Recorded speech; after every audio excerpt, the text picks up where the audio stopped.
que o Supremo Tribunal Federal formou maioria para condenar o ex-presidente da República e ex-senador Fernando Collor de Mello por lavagem de dinheiro e corrupção passiva.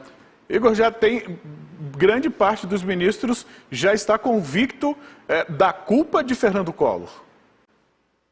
Exatamente. Ontem, a Suprema Corte acabou formando maioria de votos pela condenação do ex-presidente e ex-senador Fernando Collor de Mello. O relator dessa ação lá no STF é o ministro Edson Fachin. Ele disse durante a sustentação oral que há sim provas suficientes de que o ex-senador, enquanto era parlamentar, cometeu esse crime de corrupção passiva e também de lavagem de dinheiro. Essa ação que corre lá no Supremo Tribunal Federal vem de uma denúncia da Procuradoria-Geral da República de 2015 e que voltou com força total nos últimos meses. De acordo com a PGR, Fernando Collor de Mello recebeu 30 milhões de reais entre os anos de 2010 e 2014 para facilitar tramitações, negociações de uma subsidiária da Petrobras na região Nordeste. Então, ao fazer essas facilitações de fechamento de contrato, de acordo com a PGR, Fernando Collor de Mello teria recebido em 4 anos 30 milhões de reais. Isso caracteriza os crimes de lavagem de dinheiro, já que não é declarado, e corrupção passiva, já que ele recebeu essa propina.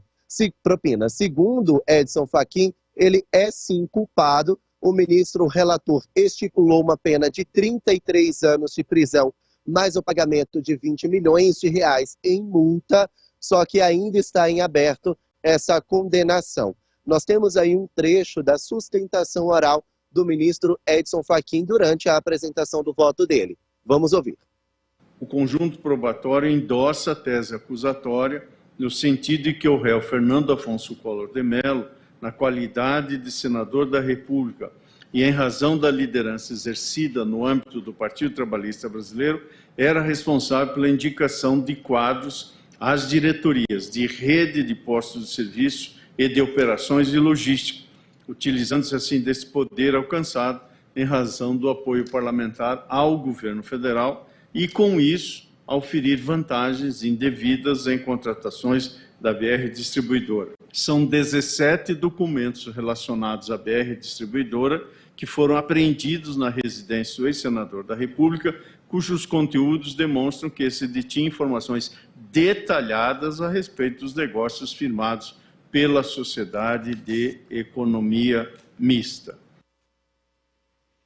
Bom, então, essas foram partes das provas citadas pelo relator, o ministro Edson Fachin, que, segundo ele, são suficientes para incriminar o ex-presidente e ex-senador da República. O Supremo Tribunal Federal tem 11 cadeiras no total para julgamentos. Uma delas está vaga porque Ricardo Lewandowski se aposentou compulsoriamente e ainda não foi indicado ninguém para ocupar o cargo dele. O ministro Dias Toffoli está internado num hospital particular daqui de Brasília por causa da Covid-19. Ele foi infectado mais uma vez pela doença, precisou ser hospitalizado. Então, há 9 ministros.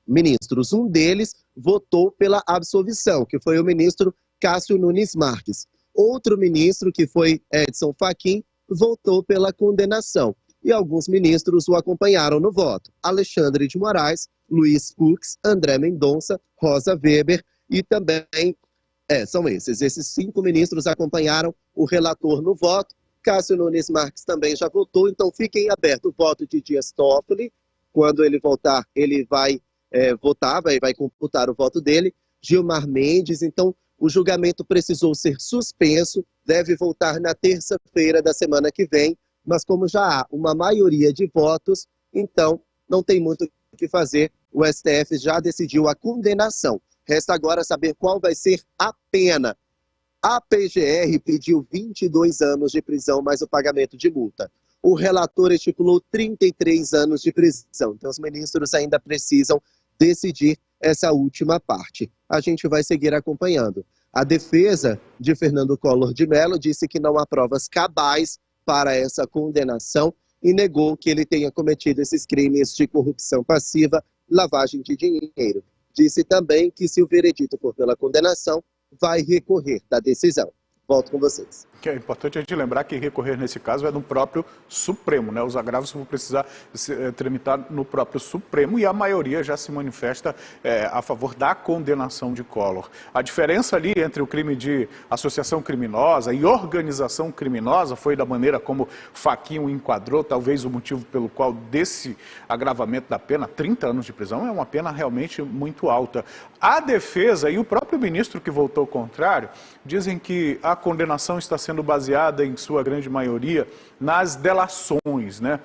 Como aconteceu na Lava Jato em muitas condenações a partir das delações. Eu não conheço o processo em particular, não sei se o Igor acompanha isso muito bem, mas é muito provável que a gente veja outros capítulos dessa história, assim como a gente está voltando a falar de Fernando Collor de Mello em mais um capítulo da trajetória política dele no nosso país. Viu? Uma trajetória política que começou lá em Alagoas, né? Foi prefeito, governador, deputado e se tornou presidente da República na década de 90, 2 anos depois, o primeiro impeachment da história da democracia brasileira no Brasil.